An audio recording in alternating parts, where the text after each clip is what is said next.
The following podcast contains opinions from paid professionals. The information provided in this podcast is general in nature and not advice. For free and confidential support, call 1800 858 858 or visit gamblinghelponline.org.au. So we think back for day one of the championships at Royal Randwick Benway. It is one of the great days and I am excited. The party moves from Rose Hill to Randwick, makes the trip a little easier for you living in the east, and we're going to have a huge crowd out there. All of the talk about the weather at the moment, but regardless, everyone will have a great day, I'm sure. Great job to you in finding out that info about Zardozi, because at the moment, well, she's nearly into favouritism. She keeps kind of swapping and changing with Riff Rocket. And when we recorded last week, she was a $15 pop. You moved that market big time, my friend. And James Cummings moved that market. But yeah, I mean, at this time of year and maybe in the months leading up to now, if you're keen on betting in futures, it's all about reading between the lines and what people say to certain people. And to be honest, Godolphin are hard to read sometimes. Everyone looked at it and went, Tom Kitten Derby, Zardozi Oaks. Easy. But then once you sort of looked into her pattern in the spring, it became a little more complex. And she hasn't started yet and she hasn't won. But for those who have backed her, don't feel an obligation to just go in and hope that she wins. If you backed her at $15, you've now got options to back other horses and ensure you win. Yeah. So we look at the Derby and she backs up from her really good, solid run in the Vinery last weekend. I mean, Orchestral, she's a freak of a horse and looking forward to seeing her in the Oaks. Tuta La Vida, that's another topic to talk about altogether. What a ride from Nasharawilla, and the antics mid-race between a couple of hoops were very entertaining to take in throughout the afternoon. The market says she can win going into Saturday. We've talked about the quick backup with her before and how effective that was in the spring. You reckon she gets through the soft going? And I mean, we know she gets the trip, not a problem in the world. Trip's fine, wet track is a tick, everything's saying yes. The only thing saying no is how good is Riff Rocket. To me, yeah, Chaya Wolf's a good horse, and maybe there are a couple of others that are, each way specs. But to me, and the market's kind of dictating it now, it looks as though there are two primary chances. Tom Kitten's got out to $7. So how good is Riff Rocket? The camp has a concern, and if that camp has a concern, I have a concern. If you don't think a horse will get a strong 24, and now we're talking about, even though you've won a Group 1 at 25, now we're talking a wet slog 24, I don't know, that just has me a touch concerned. What's with that, by the way? I find it really fascinating that the camp keeps saying that he won that Derby in Melbourne on raw ability and not his ability to necessarily run out a strong 2,500 metres, but he did it. And they're still going to the Derby yet again. So, and they had options to run him in Group 1s over the 2,000. And maybe they're questioning the depth of that race, and I know Athelflaed's not running this autumn because she had a drama, Maddie Smith's galloper. I think she's very good. Yeah. So even if the back end were bad, I still think they beat a handy horse that day. Anyway, to my eye, it's a race in two. And if you back the $15 Zardozi, which fingers crossed a lot of you did, then now you can back Riff Rocket, and if either of them win, you win. I'm keen to back Riff Rocket. I think he will find himself at that $354 quote come Saturday. I think she will move even tighter in the market, so I'm keen to have a play there. And then Wymark as well. Just a fascinating story in that 4 starts ago he was winning a benchmark 64, and now he's running in a Group 1 Australian Derby at the $7, $8 quote. We think he'll get through the ground. Tommy Berry has a huge opinion of him. He's on an upward trajectory. The late entry fee that had to be paid, what a story if they pulled it off in the end, would be remarkable. But yeah, I think it's a race in probably 2 with a couple outside that for each way plays. Yeah, tend to agree. As for the size, it's all about the redemption story with Stormboy, and if he can atone for the golden slipper. His run in the slipper was good. My concern there is that everyone thinks, he just had things against in the slipper, so it'll all be right this time. Well, most of the problems were of his own creation. He missed the kick. He then got keen in the run, albeit with a bit of urging. That was to find position. And then he was in the worst part of the track because he had to cut underneath horses. So why do we suddenly think he'll jump like the best of them. It's so funny how only a few weeks ago we were singing this horse's praises as the best 2-year-old to ever come out of Randwick and maybe, the greatest stallion prospect that we could produce in Australia for a decade. And the bubble, it hasn't burst yet. No. But on Saturday, if he doesn't win, there's going to be doubters as to his ability going forward. I completely agree with you. He missed the kick. Well, who's to say he's not going to do that again? And on a heavy track, and where's he drawn? He's drawn gate 8, so you're going to have to settle back. I mean, that's probably not going to be necessarily the worst part of maybe that's the better part of the ground on Saturday if we do get that really heavy rain. But, yeah, it is amazing how in racing we jump on bandwagons really quickly, but we jump off as well. I still think he has the potential to be a real superstar colt with a number of Group 1s under his belt. I know the team at Coolmore and all the original owners in Storm Boy as well, they would have loved to have seen him win the Golden Slipper, and the disappointment in some of those owners' faces on that day was real. Yeah. So for them, I hope that he can atone himself and he can get that Group 1 that in his early juvenile year, I think we would have all said he deserved. But I can't take my eyes off Manal and what she did in the slipper. Late. Car park, late, ducked and weaved, got through, flashed home brilliantly. She's drawn the car park yet again. But again, heavy ground, maybe that's not going to be the worst part of the track to be in. Your point that we're a fickle lot and we jump off very quickly is absolutely spot on. I seem to remember nearly all of us talking about how the girls weren't up to the boys. Oh, well, ridiculous. Lady of Camelot and Manal have run pretty well, I seem to remember. Hey, on Lady of Camelot, I think that it was disrespectful to go up $2.50 Storm Boy, $6 her. Her win was better than that. Absolutely. And Coleman was probably the run of the race. So they were the two early looks for me, but we'll need to reassess on the day. Great edition of the Sires. The Doncaster is one of those races in Sydney that is very special. Handicapped mile, and it's such a special mile at Randwick. Bumper field, full of quality, really open edition this year. But I tell you what, going through these weights, I'm finding it really difficult to get my head around. We've got 2 horses over the 55, so think about it, who's a 2-time Group 1 winner and also the winner of the Everest, and Oban Buramai, who's the Japanese stallion who won the Golden Eagle. He hasn't raced since he won that $10 million event at Rosehill Gardens last year. Pericles with like 3rd top weight. I'm scratching my head over that. I'm sure Godolphin are as well. He's won 2 Group 2s and he's run second to Oban Buramai. My point here is you look at those 3, the top of the weights, part of them getting those big weights is running exceptionally well or winning 2 races that aren't Group 1s. Obviously, they rated off the charts, but the Everest and the Golden Eagle aren't Group 1 races. And when you have a look at the jockeys, one thing I will say about the best part about this is there's some jockeys that don't usually get Group 1 opportunities that are getting them, and that's great. The offset to that is you've got jockeys like James McDonald who don't have a ride because they can only make the weight on probably 2 horses in the race. Yeah. So it's not just him. There are several that are missing out in this race. There are a stack from 51 down. And you mentioned earlier about horses that come from nowhere. We've got another Will. I know the Doncaster Prelude isn't really the form race for a Doncaster, which seems odd, but it isn't. That's proven. Going from a benchmark 72 all the way through to winning a Prelude and into the Donny and given a good chance. So it is a race with so many options. It's taken me 7 hours to do a runner by runner. Because of how big the field is, but also you've got horses coming from a variety of different races, both in Victoria and in Sydney. The wet form is going to be so ultra important because we're going to get this huge amount of rain in the next couple of days. Maybe. And also, as I said, the weights, so another Will, his win last weekend. I mean, I know they don't adjust these weights, but, he's ahead of Celestial Legend who 49 kilos and won a Randwick Guineas.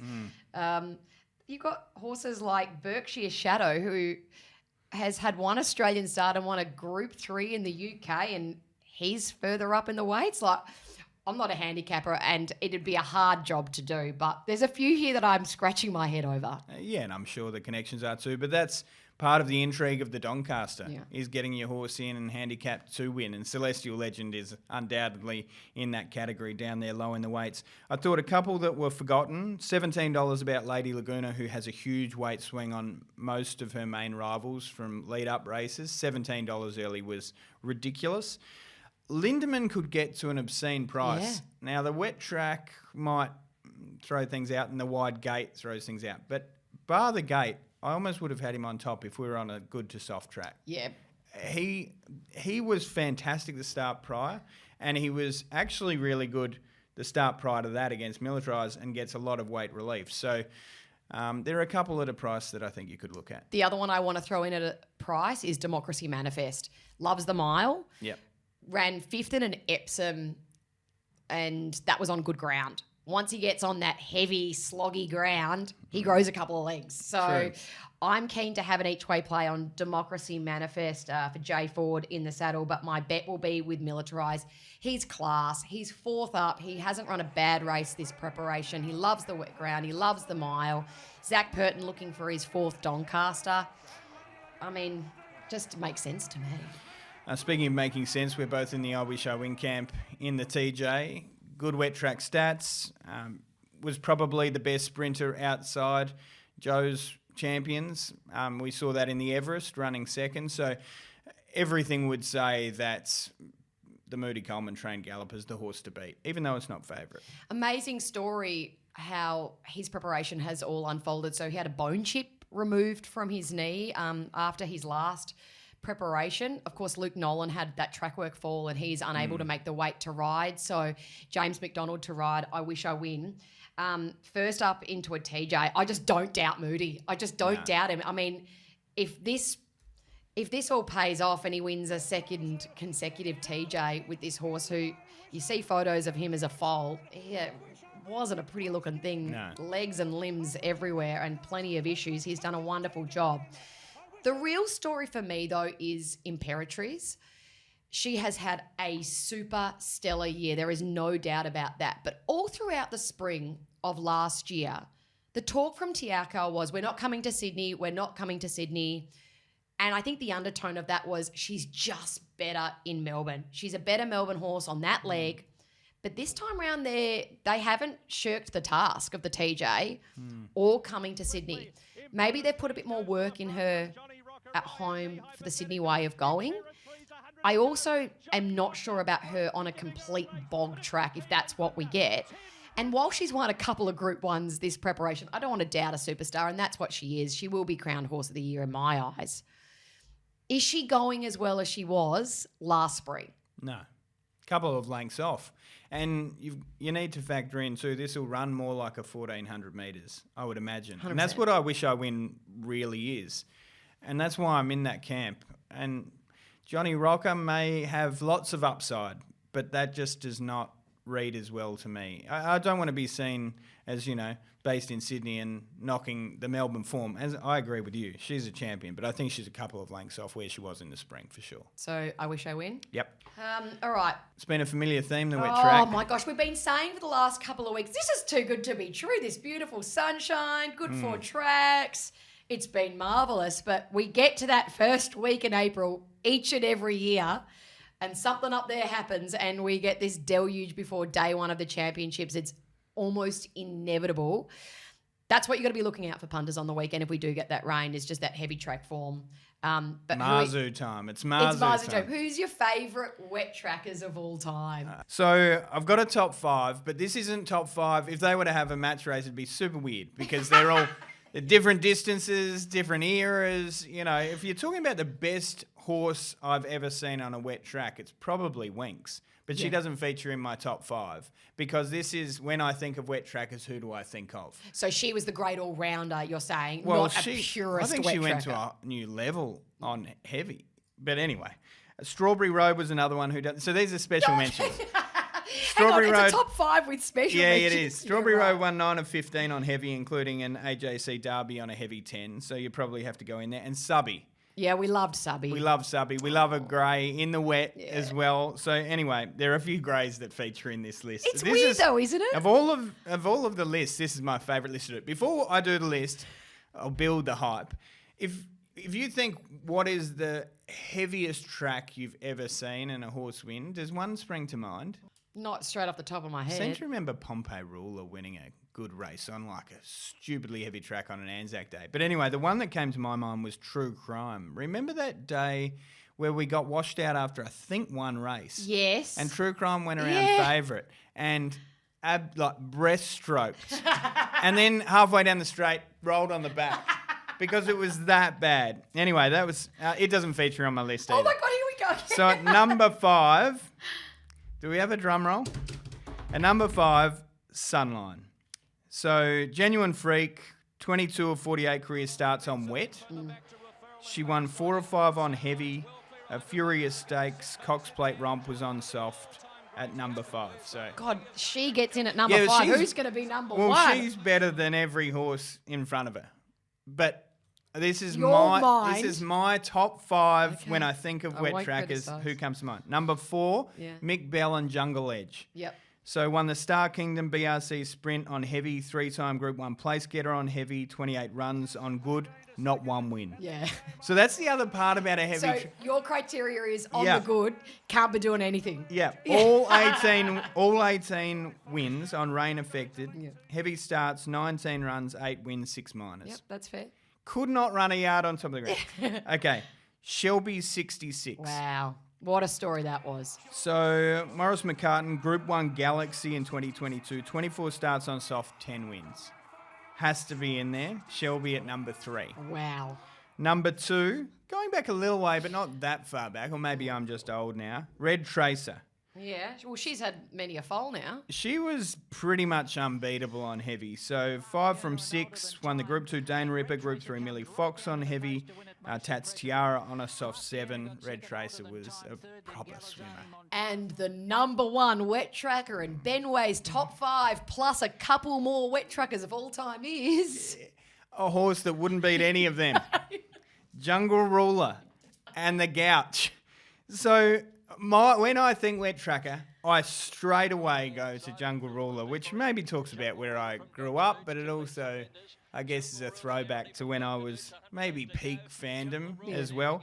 So it wasn't stakes level, but 115 starts, 65 of them were on soft or heavy tracks. 17 wins, was a dual Peninsula Cup winner, 1 on heavy at Flemington and Sandown as well. The Ghostly Grey and the Gouch, number 1. And will forever be number 1.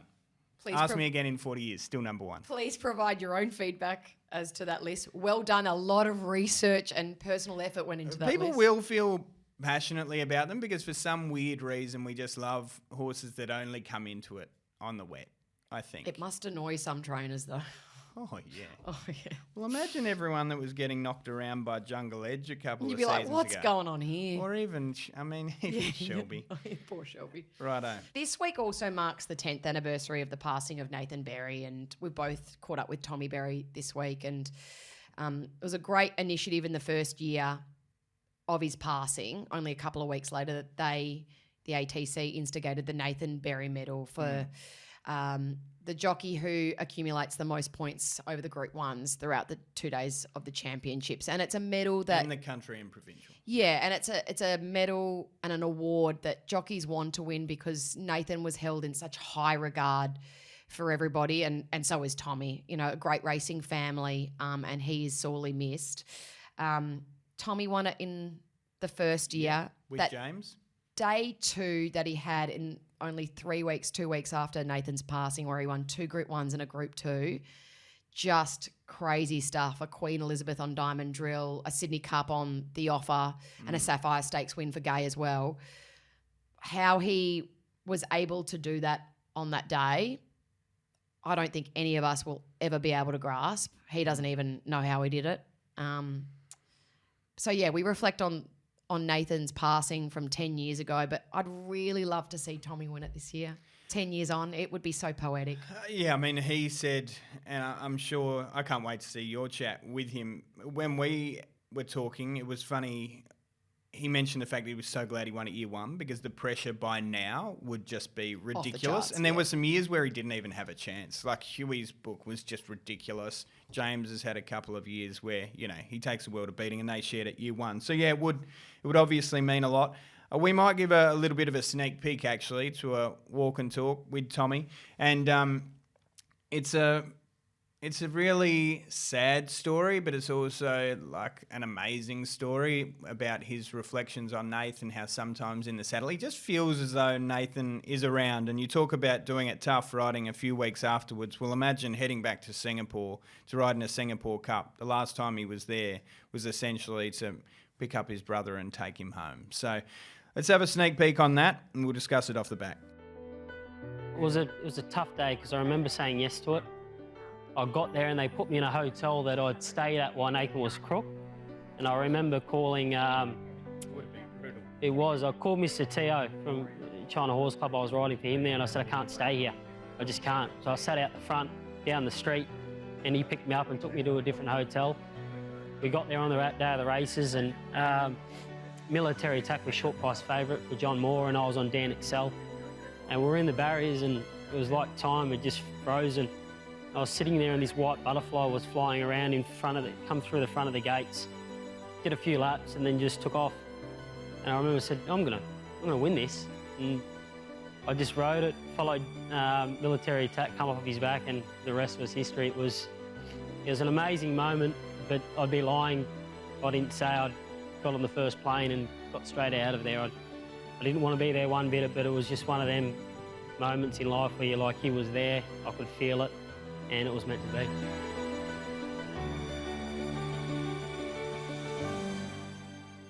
It really breaks my heart to watch Tommy relive that moment. The butterfly, like, so beautiful. And imagine how difficult it is for him.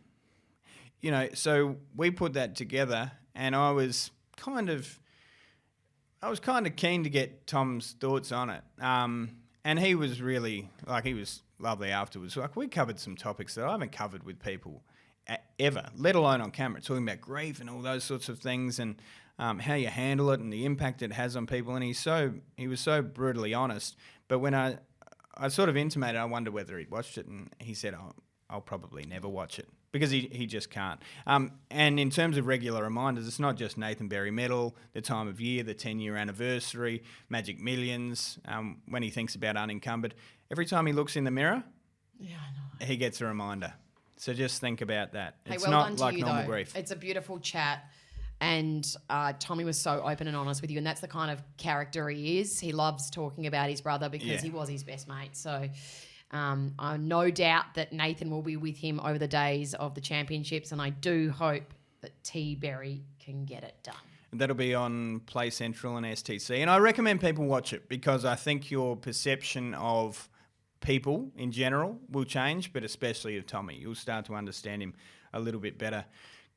We get to celebrate the country champs. It's a great initiative, isn't it? I think we're celebrating the 10th year of the country championships as well. So we have got Bandy's boy for Danny Williams at the top of the market, but we've seen that he's had a couple of issues maybe with an abscess appearing after he won the Star Kingdom last Saturday. Danny and the team think he'll be good to go, but that's got to be the superior form reference. He's in red hot form, this horse. He's got a great little record that he's building.